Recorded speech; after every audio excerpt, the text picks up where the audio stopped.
O que a gente está vivenciando é uma questão de computadores terem um desempenho, uma performance que oferece produção musical, produção gráfica, produção textual. E esses resultados, eles, por previsão legal, para que sobre eles possa se reconhecer direitos de autor, eles teriam que ter sido originados por um ser humano. Toda pessoa que busca empreender e oferecer um produto ou serviço vai querer deixar sua marca. Aliás, a gente usa essa expressão em outros contextos que não tem nada a ver com atividade empresarial, né?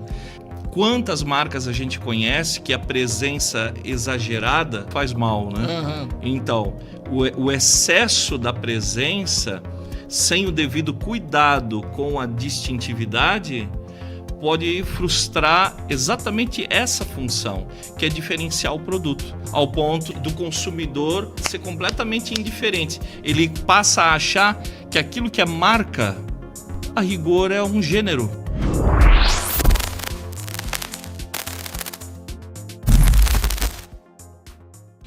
Olá, que bom que estamos juntos novamente. Eu estou muito feliz porque o professor Arrabal, que a gente entrevistou no outro programa da semana passada, você deve ter assistido, se não assistiu, foi maravilhoso. Falamos sobre tecnologia, internet, IA, falamos um monte de coisa legal. E aí agora o nosso convidado dessa semana, a gente agora vai falar sobre proteção intelectual, alguns assuntos bem interessantes. Bem, para você ficar... Porque como nós estamos no mundo da internet hoje, tudo é muito cíclico, tudo volta, mas também é tudo meio amórfico, muda rápido. E aí a gente vai trabalhar um pouquinho esse assunto que é tão importante. E você hoje é nosso convidado para assistir. Helena, dá boa noite para o pessoal. Não, agora deu. Agora, como a gente não está fazendo ao vivo esse programa, olá para você que está aí nos assistindo. Pode ser que esteja dirigindo, pode ser que esteja limpando a casa, pode ser que você esteja em qualquer lugar assistindo ao podcast, essa beleza da tecnologia, do YouTube, da internet, tudo o tempo todo. Então, que bom que você está nos assistindo. Aproveita, já curte esse vídeo, se inscreve aqui no canal, porque a gente tem muito conteúdo bom mesmo, que vai te enriquecer muito, que vai trazer mais conhecimento, fazer você crescer um pouquinho mais a cada dia. Aproveita, já maratona os vídeos aqui do canal, que você vai ver que é um melhor que o outro. Muitas entrevistas muito legais, muitos convidados especiais, assim como o convidado de hoje. E também te convido a comentar aqui nesse vídeo se você conhece o nosso convidado, se você... que já está aqui pela segunda semana seguida, trazendo mais conhecimento. Também aproveita e já compartilha esse vídeo com seus amigos, com a sua família, com alguém que você acha que vai ser interessante, que vai agregar na vida dela também. Um tema super importante sobre tecnologia, sobre o mundo que nós vivemos hoje. Então, fique ligado aí no nosso podcast e continue nos acompanhando. Professor Doutor Alejandro Knezzel Arrabal, doutor em Direito Público pela Universidade do Vale do Rio dos Sinos, Unicinos, mestre em Ciência Jurídica pela Universidade Vale do Itajaí, Univale, especialista em Direito Administrativo pela Universidade Regional de Blumenau. E aí o teu Lattes vai longe, então, como eu já falei semana passada, eu não vou continuar falando o Lattes dele porque é muito grande. E agora ele também é coordenador de uma pós-graduação em Direito Digital, Inovação e Novas Tecnologias Emergentes na FURB. Olha que legal. Então você está convidado, entra lá, entra no site da FURB, procura lá a pós-graduação em Direito Digital e vai lá e já participa da pós. Vai ser maravilhosa. E também é participante do Núcleo de Inovação Tecnológica da FURB. Professor, seja bem-vindo ao Sociedade Nada Anônima. Muito obrigado por você ter aceito o convite. E agora já é o nosso segundo programa, né?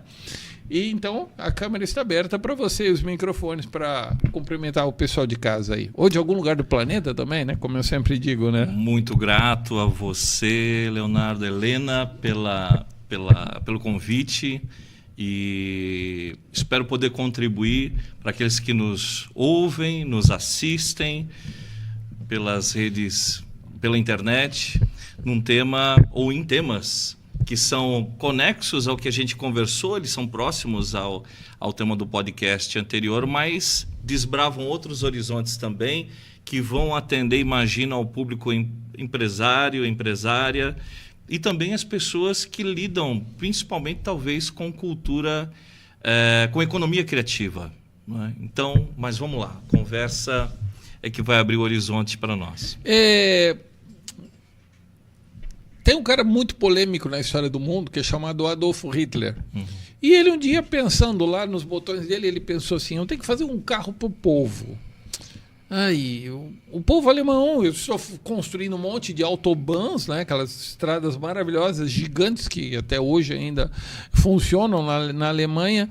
E ele pensou, eu tenho que fazer um carro para o pobre, um carro durável, um carro que vai para qualquer lugar, que vá para toleiro, que carregue 5 pessoas, muita bagagem não. Mas que relativamente seja econômico para a época que eu vivo, e mandou então o Ferdinando Porsche, que é outra marca, a idealizar um carro para o povo, Volkswagen, o carro do povo. E daí surgiu o Volkswagen, o amado Fusca, que até hoje é venerado pelo mundo todo, em especial no Brasil, que nós vivemos. Nós temos o dia 20 de janeiro, 20 de janeiro, que é o dia do Fusca. Então nós temos até o dia do Fusca. Professor, como que surge uma marca, então? Como é que é essa história de marca aí? Vamos conversar um pouquinho sobre ela. Olha, que legal, né? Marca é um tema que atravessa várias áreas. Quem lida com publicidade e propaganda, quem lida com marketing, obviamente toda pessoa que busca empreender e oferecer um produto ou serviço vai querer deixar sua marca. Aliás, a gente usa essa expressão em outros contextos que não tem nada a ver com atividade empresarial, né? Quando alguém quer deixar um legado, diz, eu vou deixar minha marca. Então, veja, existe um aspecto em relação ao direito um ser humano que faz com que o entendimento sobre marca seja um pouquinho mais restrito, um pouquinho mais específico do que a gente entende no nosso cotidiano, ou mesmo que a gente entende no contexto empresarial. Não raro há quem utilize a palavra marca para se reportar a uma organização empresária. Então, as 10 marcas mais famosas do Brasil. Não está se reportando ao sinal, que é aquela logo, marca. Não está se reportando diretamente ao produto ou serviço, embora, por evidente relação, ao se referir à empresa, está se reportando também ao produto. O exemplo que tu mencionou é um dos mais evidentes e não é o único. Volkswagen leva o nome fantasia da empresa e, simultaneamente, diz respeito ao produto, aos produtos que essa empresa oferece pelo mundo afora. Isso é uma coincidência do ponto de vista legal, porque, a rigor, a marca que é registrável é o sinal que você vai utilizar, empresário e empresária, com o propósito de distinguir o teu produto ou o teu serviço de outros produtos e serviços que são concorrentes do seu. Então, para falar de registro de marca, tem 2 aspectos que são muito interessantes e que são talvez até muito diferentes do que a gente ouve cotidianamente. Primeiro, eu não me aproprio de uma marca quando faço um registro, do sinal, do desenho. Várias pessoas já me procuraram e disseram, não, mas eu não tenho que registrar o desenho para ser dono dela. Não é exatamente essa a função do registro de marca. Eu tenho um produto para vender, ou eu tenho um serviço para oferecer. E eu quero que as pessoas possam identificar o meu produto ou o meu serviço, que talvez não seja diferente dos outros produtos ou serviços que concorrem comigo, das outras empresas, porque tecnologicamente não tem um diferencial, o design do produto não é também muito diferente dos demais, mas eu tenho que estabelecer um diferencial. Então, o sinal que eu vou utilizar e que vai ser uma espécie de chamado para que quando alguém fale o nome ou alguém veja o desenho, consiga se dirigir ao meu produto ou consiga chegar para solicitar o serviço. Então, é essa função do registro de marca que, para o empresário, para a empresária, é esse chamado, e para o consumidor tem uma função pública, que é fazer com que eu, consumidor, você, consumidor, não seja enganado, ludibriado, não se confunda. Você saiba e possa se dirigir ao que você realmente quer.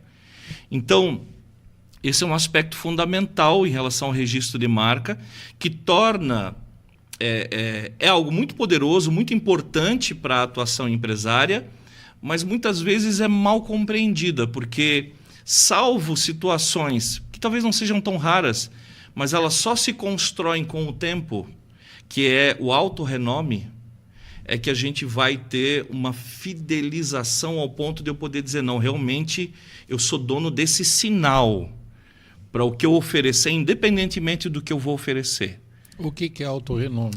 O autorrenome é uma condição que a legislação atribui ao registro de marca, cujo sinal é tão conhecido, mas tão conhecido, que se esse sinal tiver associado a um grampo de roupa ou a um automóvel, para o consumidor não vai fazer diferença. Ele acha que é do mesmo contexto. Percebe? Por que o autorrenome é essa diferenciação? Porque a regra das marcas não é a apropriação do sinal. Então, nós podemos ter um empreendimento de prestação de serviço, de consultoria empresarial. E a gente vai atribuir, vai construir uma identidade. E o sinal vai ser importante. Muito bem.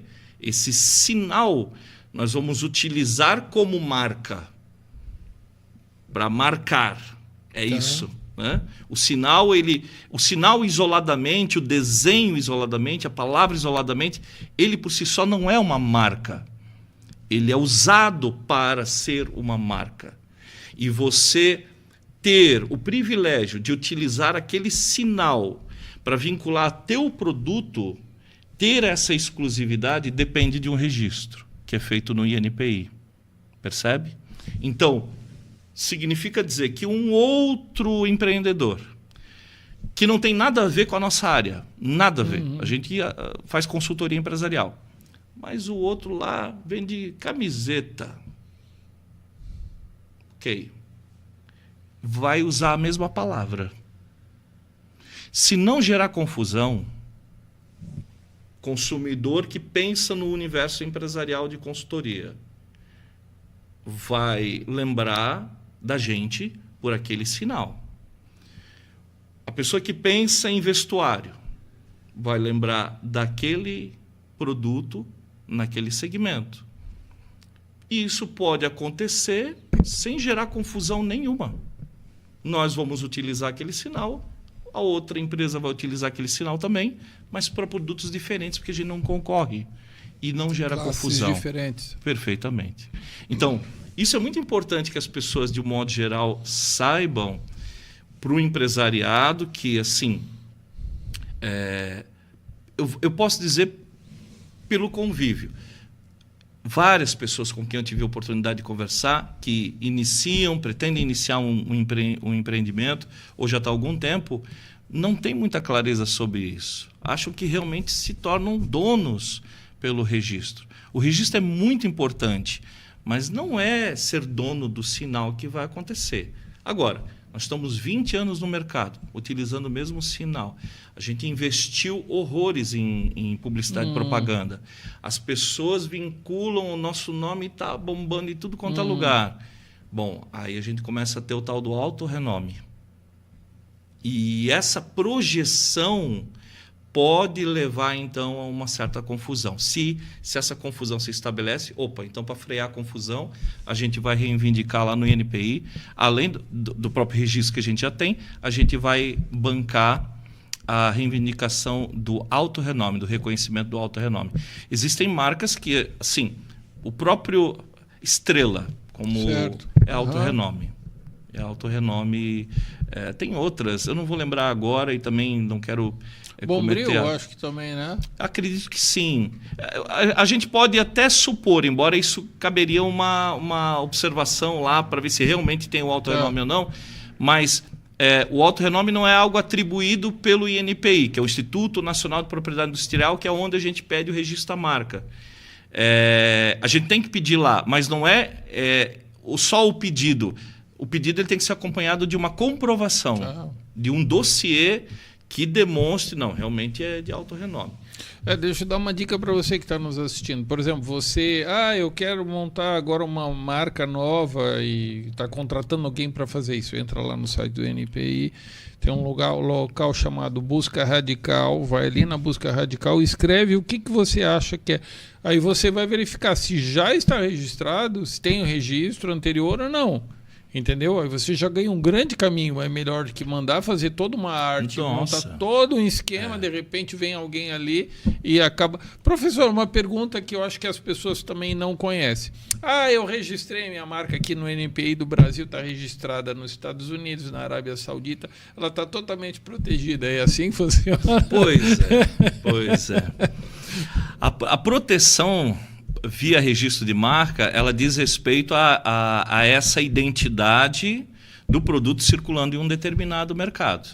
Então, cada país eu vou ter que reivindicar, isso tem um custo, mas ele se dilui dentro do próprio contexto do empreendimento. Se eu estou alcançando um mercado em um outro país, obviamente isso tem que entrar dentro desse contexto. Agora, portanto, se eu reivindico um registro de marca no Brasil, eu não vou ter ele para os outros países. Eu vou ter que conquistar isso em cada país. E, às vezes, eu posso me surpreender, porque eu posso me deparar com a existência daquele sinal sendo utilizado por alguém do mesmo segmento em um outro país. Então, e aí a coisa pode complicar. Para evitar isso, tem uma... Assim, o que eu vou dizer agora é quase que... Eu quase que estou... invadindo uma área que não é exatamente a do direito. E já conversei com colegas da publicidade e propaganda, do marketing, que dizem, mas não é bem assim. E eu entendo que não seja, mas a recomendação jurídica me parece prudente, que é o seguinte: procure um sinal, uma palavra, ou uma palavra com desenho, ou um desenho, tudo isso pode ser sinal utilizado como marca para efeito de registro. Procure algo que não seja descritivo. Né? Você vende grampo, então eu quero a marca Grampinho. Vai ser um problema gigantesco. Se não hoje... mas eu quero, porque é grampinho, nosso grampo, e aí tem toda uma afinidade, o minimalismo aqui, não é? Tem um simbólico que a gente quer trabalhar, insiste. Vai insistir, vai acontecer esse problema que você mencionou há pouco. Eu vou investir um monte em material publicitário, e de repente eu vou encontrar inúmeras barreiras, porque vai ter gente com grampo de tudo quanto é lugar desse país que eu nunca ouvi falar e que vai bater na nossa porta por meio de uma ação judicial e vai dizer, você tem que tirar isso porque vai colidir, gera confusão ou coisa do tipo. Então, claro que existem muitas marcas registradas que têm um certo apelo descritivo, né? A própria Volkswagen, né? É quase literal. Mas isso numa época em que carro já era uma raridade. O próprio objeto que estava vinculado ao sinal era algo muito peculiar naquele período. A gente está vivendo um mundo completamente diferente, que tem... Você pensa em alguma coisa, tem gente que já pensou isso, e não são poucos, e já está no mercado, e já vão concorrer com você. Então, penso que inovar em termos de posicionamento marcário diz um pouco a respeito disso também, de ser criativo, não tão literal naquele elemento que aquele sinal que você vai utilizar como distintivo para o teu produto ou serviço. Acho que isso vai resolver muito problema.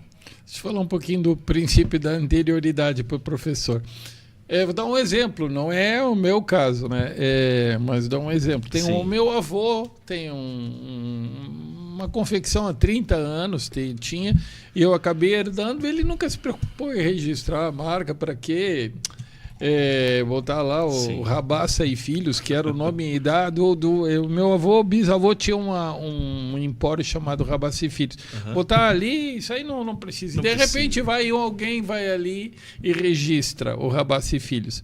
Bom, a pergunta é: como é que fica a situação do princípio da anterioridade? Meu avô já tem 30 anos, agora veio um cara que há 2 meses registrou a marca e o INPI concedeu. Legal, isso aí. Bom, assim, a rigor, quando você tem ciência de que alguém está reivindicando, né? A primeira perspectiva é assim: não poupe tempo, ingresse. Se o processo está acontecendo, e é difícil a gente saber isso, né?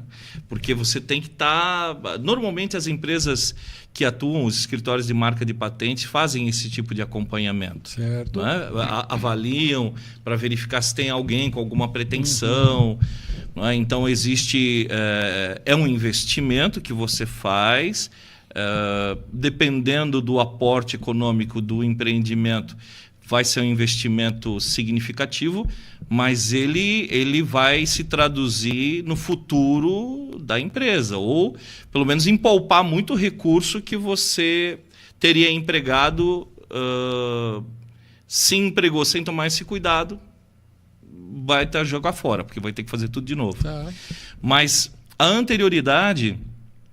ela, no direito brasileiro, em regra, ela conta durante o transcurso do processo. Alguém foi lá e entrou com pedido de registro. Certo. Mas você já usa há muito tempo. Então você vai lá naquele processo e diz: pera um pouco. Eu tenho o direito dessa marca, não ele, porque eu uso antes. Então, aí o INPI reverte em favor de você. Mas se a marca já foi concedida, bom, tem casos judiciais que eu tive conhecimento que se conseguiu judicialmente reverter o quadro pela anterioridade. Mas isso não é necessariamente a regra. Haja prova para... Haja prova. É muito delicado isso. Por isso que todo o cuidado em relação à propriedade... A gente está, na nossa conversa, focando nesse momento em marca, que é um tema relevante em termos de propriedade intelectual, mas isso diz respeito a todos os outros institutos, todas as outras questões de propriedade intelectual, que, assim, uma compreensão clara, coerente, isso é estratégico para qualquer empreendimento. Se eu não compreendo adequadamente qual a função que cada expediente legal tem para proteger o meu patrimônio, o meu intangível da empresa, eu posso estar trabalhando com venda de copo, mas copo eu lido com o tangível, ok, mas o que vai fazer o teu produto vender não é o copo por ele mesmo, pode ser o mais lindo que for. Você tem que ter todo um trabalho, que é isso que a gente chama genericamente de intangível, que está na comunicação, que está na formação simbólica, na aura de credibilidade que você vai construir atuando e dizendo a respeito da atuação e fazendo com que os outros digam sobre a tua atuação. Então, tudo isso é patrimônio de uma organização e que vai fazer com que ela seja mais longeva ou não, né? Então, claro que o que eu vou dizer agora eu não posso confirmar, mas eu suspeito que o índice de abertura, essa relação entre abertura de empreendimentos e fechamento, que é relativamente alto no Brasil, há indicadores nesse sentido. Um dos fatores que pode estar contribuindo isso assim, no geral, má gestão, mas atrelada essa má gestão em compreensão da parte de propriedade intelectual. Eu fui à minha cidade, Rio Grande, na cidade de Rio Grande, no estado do Rio Grande do Sul. Agora, uma tia minha faleceu faz 2 semanas atrás, e lá em Rio Grande tem uma rede de supermercado, é a maior ali da região, chamado Guanabara. E alguém entrou, eu não cheguei a correr atrás, alguém entrou com algum princípio de anterioridade de alguém lá da Guanabara, Sim, né? sim, No Rio de Janeiro, e conseguiu, e eles Levou. estão mudando todo. Todo. E essa rede Guanabara lá no Rio Grande do Sul era desde quando antes de quando eu me conheço, quando eu era criança. Olha Então só. nós estamos falando aqui de 60 anos frouxo Sim. de rede Sim. para mais. E agora eles estão usando o novo logo deles, que é GB. Mudando todo o layout deles por causa da GB. E é assustador. Então, Assustador. as pessoas não sabe, de qualquer jeito, vai de qualquer jeito. Qual é o maior erro que o empreendedor pode cometer com a marca? Pois então, eu acho que é desprezá-la. Desprezar o fato de que é preciso... assim, o registro da marca, ele por si só ele não resolve. Porque ele tem uma função. Esse é o recado que eu gostaria que ficasse. Boa. Ele Fala tem uma lá, função. pessoal, Então boa. ele é coadjuvante, ele não é protagonista. Não é só ter o registro da marca. Então, se cria muito uma alegoria de que a marca forte. Sim, marca é forte, mas junto com o registro de marca, não tenho dúvida. Mas existe toda uma gestão que envolve outros profissionais e que, em diálogo com o pessoal do jurídico, vão tomar as medidas que são adequadas para realmente fazer com que a marca seja uma marca forte, uma marca de presença. É uma marca que está presente, né? E presente de forma distintiva. Quantas marcas a gente conhece que a presença exagerada, nós falávamos no podcast anterior que o excesso faz mal, né? Uhum. Então, o excesso da presença, sem o devido cuidado e diligência com a distintividade, pode frustrar exatamente essa função, que é diferenciar o produto, ao ponto do consumidor ser completamente indiferente. Ele passa a achar que aquilo que é marca, a rigor, é um gênero. Então dá uns exemplos, dá um ou dois exemplos para a gente Olha, poder... Um dos exemplos que mais me surpreendeu, mas isso já faz algum tempo, é isopor. Isopor, para mim, era gênero, era aquele material que a gente corta, não é? Faz... Sim, até hoje, né? Até hoje. Chega na livraria, aí eu quero isopor. Exatamente. E isopor é marca. Tá. Blindex também, a empresa, há algum tempo, eu lembro de propagandas na TV da empresa, que é titular da marca Blindex, procurando fortalecer a identidade, porque eu, durante muito tempo, achei que era vidro temperado. Blindex era sinônimo de vidro temperado. Né? Então, e assim a gente vai encontrar várias Tem a película de automóvel também. Agora está mudando um pouquinho, mas até pouco tempo atrás, vai botar uma película, aquelas películas escuras no vidro do carro. Vou colocar em sulfilme, mas não é a película, tem um nome, não é o fabricante. Exato. Entendeu? Exato. Mas aí como foi o primeiro a chegar, aí foi fixando e... Isso. Xerox aconteceu com a IBM, que também inaugurou um segmento tecnológico. Band-Aid também, e assim a gente tem, a memória pode resgatar vários que a gente pensa, puxa, mas era marca específica e para mim tanto faz, podia ser qualquer um. Então, necessariamente, só para deixar bem claro para quem está nos assistindo, necessariamente não adianta só o registro da marca, você tem que fazer ela se tornar viável, eu não digo notória, né, mas tornar viável de uma forma um entorno em volta dela para que você possa dizer, não, a marca realmente, ela, além de registrada, porque se você deixar a marca ali por si só, corre algum perigo? Corre perigo e com e previsão legal, porque assim, como, de novo, trata-se de obter por registro a exclusividade para diferenciar um produto ou serviço usando um sinal. Tá. E então, o que isso significa? Eu tenho que ter um produto ou serviço rodando no mercado. Se eu não tenho produto ou serviço, eu não tenho direito à marca. Eu estou marcando o quê? Percebe?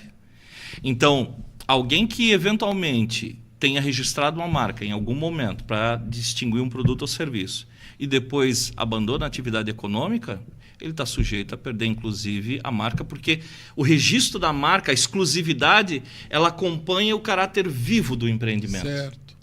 Isso acontece também em patentes. Muita gente acha que uma invenção, que eu posso pedir uma patente e engavetar a patente.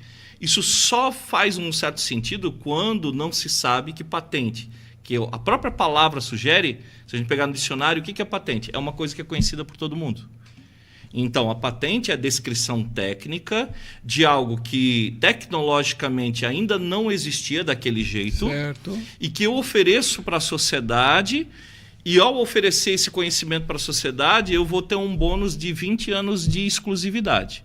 Mas são 20 anos. O suficiente, espera-se, que você consiga resgatar o investimento que você teve desenvolvendo aquela tecnologia. Então, isso também é dinâmico, eu também preciso estar operando. Se eu não coloco o produto no mercado, que eu reivindiquei aquela exclusividade, eu posso perder aquela exclusividade. Então, isso é uma espécie de fantasia, acreditar que colocar na gaveta uma tecnologia patenteada como um expediente, eu diria, muito inadequado, mas há quem imagine que isso fosse possível para controlar o mercado. Isso é um pouco ilusório, levando em conta o que a legislação estabelece. Mas, num cenário em que as pessoas não conhecem muito bem esse negócio, engavetado está, quer dizer, eu não uso, ninguém reivindica, ninguém sabe que pode pedir que essa tecnologia para produzir, você não está produzindo, eu quero produzir. Ah, mas essa tecnologia é minha, eu tenho a patente. Tá, e cadê o produto? Você não está fabricando? Ah, eu não estou fabricando, então vamos botar para fabricar. Pois trata de botar, porque se você não quer, eu quero. Entende? E aí, claro, eu quero, o que dá para fazer? Dá para desconstituir aquele título. Né? Então, é isso. Propriedade intelectual nesses dois campos e em outros também. Falamos de marca, entramos um pouquinho nessa questão da patente. E patente, ela está vinculada especificamente a uma criação tecnológica nova, algum engenho técnico novo. Sei que é difícil para os nossos colegas que estão nos ouvindo determinar, mas então um personagem de uma história não pode ser patenteado? Bom, não vai ser patente, porque, a rigor, para tentar facilitar, patente é só para aquilo que você pode dizer que funciona, que funcionar é uma qualidade daquilo. Então, a gente está perto de algo que pode ser eventualmente patenteado. Tem outras exigências, mas tem que ser algo funcional. Pode ser um procedimento, pode ser um objeto. Se ambos, a ideia de funcionalidade cai, beleza. Agora, você não vai dizer que o Pato Donald funciona. Ele não funciona. Ele é uma alegoria, uma obra. Não é obra literária, porque não é texto, mas é obra reconhecida como arte, como expressão artística.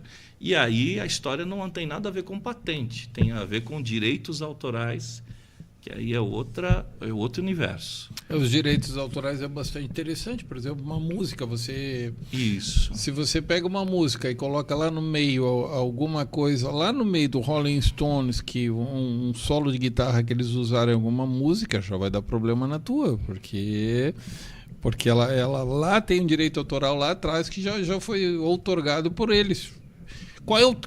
Quantos anos você tem de direito autoral? Isso também é bom para o pessoal saber. É um pouquinho mais de 20 anos, bem mais. Bem mais. Por que é bem mais? Aí é importante também levar em conta o que mobilizou a existência dessas regras. Quais são os interesses que se pretende garantir nessas regras, que são de leis diferentes? Quando a gente fala de marca, a gente tem o interesse que a gente falou, tem uma função, que é diferenciar no mercado por um sinal. Quando a gente tem um objeto que você criou que não tem por aí, funciona de um jeito que os outros não funcionam, ele é novo, funcionalmente novo, então, ali você pode obter uma exclusividade se você quiser, tem que pedir o título lá, que é a tal da patente. Ok, qual é o propósito dessa patente? É oferecer para você um diferencial competitivo também. É diferencial competitivo. Marca de diferencial competitivo registrada. Registro de desenho industrial, que a forma ornamental de um produto é um elemento de competitividade.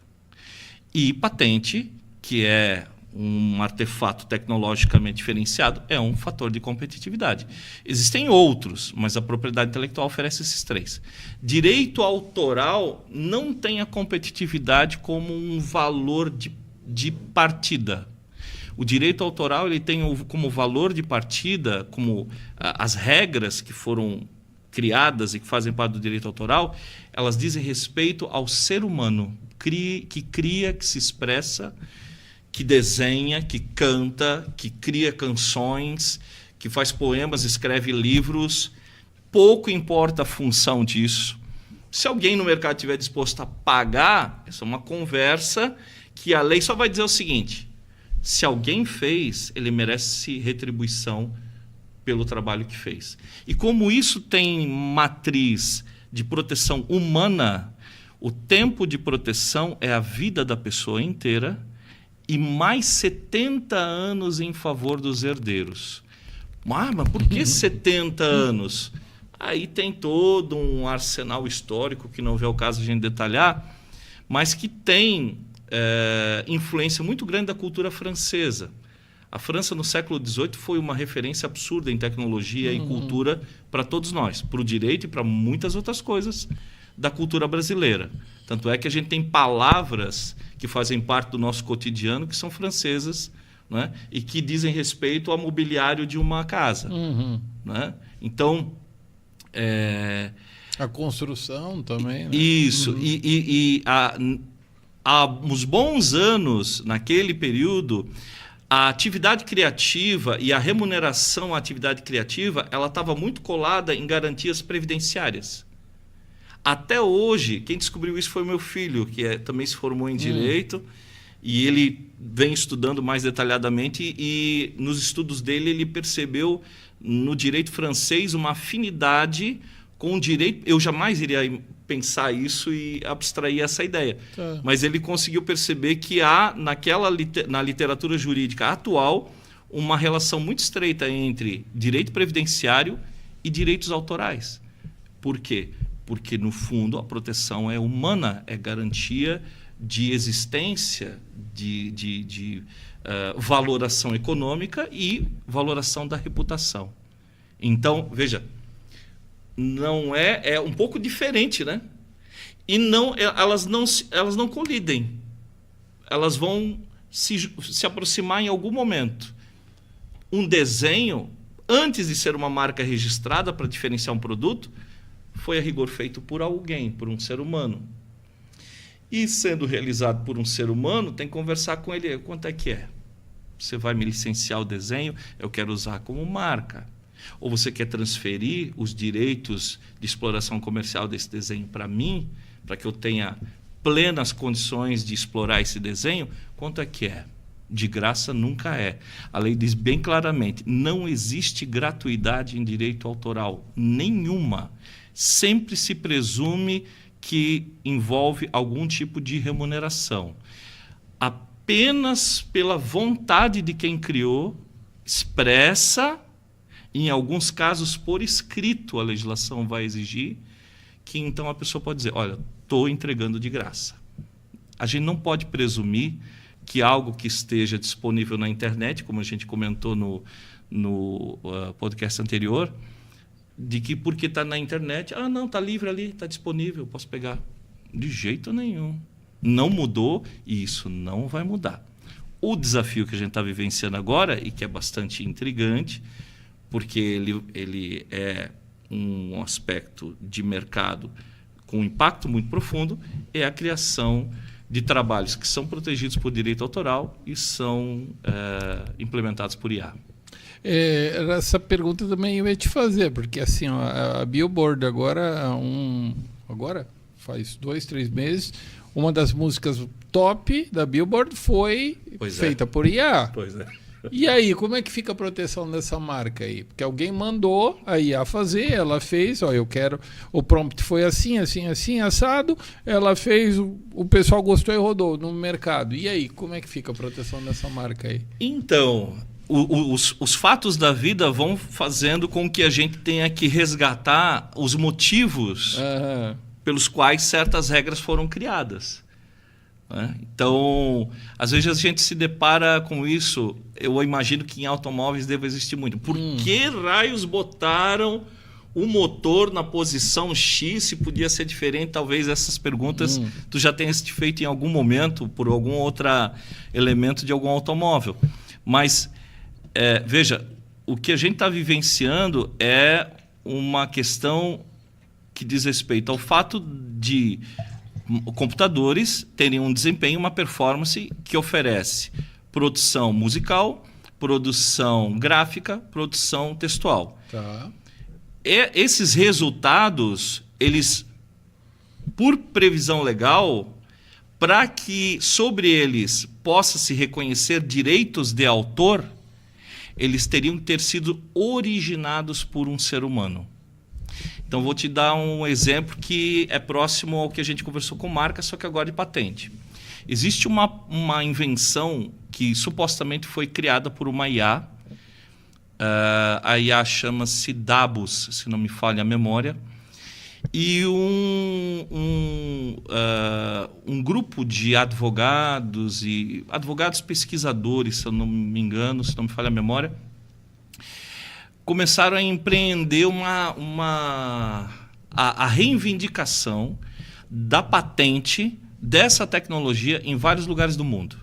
Então, chegou no Brasil. O Brasil é um dos países em que eles pediram a patente dessa tecnologia, exclusividade industrial. Só que, quando você pede uma patente, você tem que dizer, a lei exige, quem foi o autor. Certo. Ok. Quem foi o autor? E aí botaram lá uma inteligência artificial chamada Dabus. Tá. Bateu na trave. Bateu na trave do Brasil. O Brasil não aceitou que eles obtivessem a patente. E aí surgiu um dilema, porque do ponto de vista da função que a patente tem, é uma realidade. Só que existe uma convergência que envolve um outro interesse, que é o interesse humano. Então, aquele privilégio industrial é reconhecido desde que se resguarde um interesse humano que diz respeito à atividade criativa. Tá. Se não for assim, qual é o estado da arte do ponto de vista legal hoje? Não tem patente, simples assim. O que não é tu ter patente? Não vai ter exclusividade industrial. Isso é meio que dizer, você só vai conseguir exclusividade industrial se você contratar seres humanos para desenvolver tecnologia. Se você quiser substituir os seres humanos por máquinas para fabricar tecnologia e não atribuir o direito que cabe a essas pessoas, você não vai conseguir o privilégio industrial. É uma forma de defesa do trabalho humano. Existe algo equivalente no direito autoral por si só? Claro, na nossa lei brasileira é claríssimo. Autor é pessoa física. Ponto. Uma empresa pode ser titular de direitos autorais nos termos da lei patrimoniais, que é o aspecto econômico. Então, uma empresa, sim, ela explora, ela pode ser dona para efeito de comercialização de uma obra, de uma música, enfim. E o tempo que ela vai ter é o tempo generoso que é conferido para o ser humano, que foi aquele que, ou aqueles que, criaram aquele trabalho, que seria a vida deles, enquanto eles estiverem vivos, e mais os 70 anos, que seriam em favor dos herdeiros, mas não são mais, porque, de repente, por circunstâncias da vida, houve uma transferência daquele direito que era do autor para uma empresa. Que outra circunstância gera essa transferência? não há outra senão o contrato. Eu tenho que reconhecer de que pertence à empresa. Então, empresas que trabalham, que contratam pessoas para atividade criativa, normalmente colocam uma cláusula lá dizendo, olha, tudo que você desenvolver aqui vai pertencer à empresa. Legal. E a minha reputação como é que fica? O meu direito moral, reconhecimento pelo trabalho, isso pode ser ocultado? Não. A lei diz que isso não pode ser ocultado, que isso é seu, você não tem como transferir e você não tem como abrir mão dele. Porque o fato de alguém ter... O evento da atividade criativa é um fato. No direito a gente chama de fato jurídico. Um fato que tem consequências jurídicas. Qual é a consequência jurídica? É o reconhecimento que perdura pela eternidade. Esse é o moral. Por quê? Enquanto aquele quadro existir, enquanto aquele trabalho for reconhecido, quem foi que fez? Foi o fulano. Então, foi o fulano que fez, não foi outro. Mas a empresa comprou os direitos autorais de uma obra, de um livro, né? Certo. Vamos colocar assim. Eu sou escritor, você é escritor, eu também sou escritor. Temos no nosso livro lá o ISBN, é isso, o ISBN, né? sim. Em cada livro ali. Então... A pergunta é o seguinte, a editora adquiriu o meu livro, não é o caso, nunca nenhuma editora adquiriu o meu livro. Sim, mas imaginando que fosse. A partir desse princípio, aí, para eles entenderem lá quem está assistindo, vai contar os 70 anos? Então, você colocou bem, não é usual isso no campo de livros, mas a hipótese é bacana para o pessoal entender. Se a editora comprou os direitos autorais, não é? Ela vai ter esses direitos autorais, ela vai ter a exploração econômica, você que vendeu ou eu que vendi esses direitos autorais, a gente não vai ter mais benefícios econômicos, a não ser que isso esteja no contrato, mas se a gente vendeu, a gente vendeu. Certo. Então, quem vai se beneficiar economicamente vai ser a empresa. Por quanto tempo? Durante a minha vida toda e mais 70 anos. É um grande negócio. É um grande negócio. Para empresas longevas se discute muito isso. Esse é um dos temas, principalmente por força desse encurtamento dos tempos, o ritmo acelerado com que flui a comercialização de trabalhos criativos, tem se discutido isso. Mas não vejo o horizonte que vá apontar para uma mudança desse tempo. A gente vê, por exemplo, quer ver, para você entender, pega Shakespeare, né? A gente vê muito isso no Brasil acontecer, Machado de Assis, pega todos esses autores antigos e as editoras renovam, colocam uma nova capa e republicam. Agora vê, o Dale Carnegie, ele não é falecido há muito tempo atrás. Os livros dele ali, o maior vendedor do mundo, como influenciar pessoas, etc. Até hoje, em tudo que é banca, você vai ver um livro dele. Está ali o livro dele. Ele é falecido uns 50 anos atrás e alguém já comprou os direitos, alguém está faturando até hoje. Não vai conseguir publicar ainda, mas logo já vai conseguir cair num negócio chamado domínio público. E aí que cai no negócio chamado domínio público, aí qualquer um pode fazer o que quiser. Você pode editar uma obra de bar, enfim... É isso aí. Pode usar a imagem da Mona Lisa numa camiseta sem problema nenhum, tá tudo certo. É isso, professor? Tá certo? É isso. Tem alguns recortes em relação a esse aspecto, mas a rigor é isso. O domínio público ele vai se estabelecer para obras que já transcorreu o período legal. Tem algumas diferenças de tempo. Software é também direito autoral, software é 50 anos, não tem a vida da pessoa. Mas, de modo geral, é isso. E tem muita obra em domínio público que contribui muito para a economia e tem sido foco de rentabilidade de muitos empreendedores também. Tem um site bem legal, Public Domain. Entra lá, tu vai ver tudo que tem ali do domínio público, que tu pode brincar bastante, que é bem legal esse site. É isso aí. Professor, vamos encerrar então o programa, estamos na hora. Queres comentar mais alguma coisa sobre marcas, sobre que você acha interessante, que a gente deixou passar aqui? Nossa, sim, tem várias coisas que são interessantes, mas eu penso que O que a gente já trabalhou nesse podcast se instigou quem está nos ouvindo a estudar, a procurar saber mais a respeito dessa temática, que não é porque eu lido com ela, a gente sempre está sob suspeita, né? O que a gente trabalha, a gente fala com carinho e fortalece muito na narrativa. Mas é o testemunho mesmo da fragilidade com que, do ponto de vista econômico, o desconhecimento de direitos dentro dessa área, que não é... O que é necessário saber não é coisa de especialista. Tá. Né? Isso tem sido colocado muito, e que eu sou contrário. Não é coisa... O especialista vai ser importante, a gente não vai deixar de ter papel dentro desse cenário. Mas as pessoas precisam saber mais a respeito de propriedade intelectual nesse país.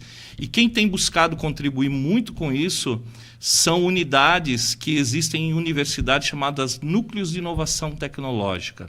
A FURB tem um núcleo de inovação tecnológica que está sediado lá no Campus 2 das engenharias e que tem, das suas atribuições, uma delas é capitanear iniciativas para a difusão de uma cultura de propriedade intelectual, que é uma cultura de esclarecimento, não de apropriação, porque propriedade intelectual também é lidar com domínio público, também, porque isso também gera valor, também gera muita produtividade e muito emprego. Então, é saber estrategicamente como lidar com tudo isso. E a agência de inovação tem, junto àqueles que se tornam parceiros da universidade em desenvolvimento de tecnologias, tem sido o núcleo que zela por esses direitos, estuda, estabelece os contratos, faz a reivindicação dos títulos quando é o caso. E eu tenho a felicidade de poder compartilhar junto com colegas que participam desse empreendimento da universidade já há muitos anos. Tenho atuado lá com eles com muito carinho, né? E a minha voz aqui, nesse podcast, é um pouco da voz deles também, né? Nessa perspectiva de buscar contribuir para esclarecimento nessa área. Ok, professor, muito obrigado. Quer deixar as suas últimas palavras, e eu acredito que no outro programa o senhor deixou o seu e-mail institucional, aí já pode deixar também nesse aqui. Eu vou aproveitar, reforçando o e-mail do contato pessoal, arrabal@furb.br, mas quero também registrar que os colegas conheçam o trabalho da Agência de Inovação. Também é fácil de encontrar o endereço. Qualquer buscador, você colocar lá Agite FURB ou Agência de Inovação FURB, você vai ter uma das primeiras ocorrências do site da equipe, dos trabalhos que estão sendo desenvolvidos lá. E sintam-se convidados e convidadas a conversar com a equipe se houver algum interesse, né, de desenvolvimento tecnológico, de parceria junto à universidade, que possa estar atrelado a essas questões de propriedade intelectual. Professor, muito obrigado. Eu que agradeço. Maravilhoso. Também. Olha, a gente sempre aprende, embora que labuta 30 e poucos anos no direito, mas a gente está sempre aprendendo coisas novas, e eu certamente aprendi contigo também. Igualmente. E agora, no segundo semestre, vamos trazer alguns temas diferentes aí, palpitantes também para o povo. Lembre-se de um negócio. Quando a gente fala em marca, você é a sua própria marca. O que você vai deixar de legado? Isso é um outro assunto que a gente uniu, pode falar sobre legacy ou legado para a tua vida e para as próximas gerações. Quando eles te rastrearem na internet, o que eles vão saber de você? O que as tuas próximas gerações vão saber? Então, pense nisso e tenha uma vida produtiva. Tudo de bom para você, Joia, da boa noite. Acostumado. Tudo de bom, tá? Valeu.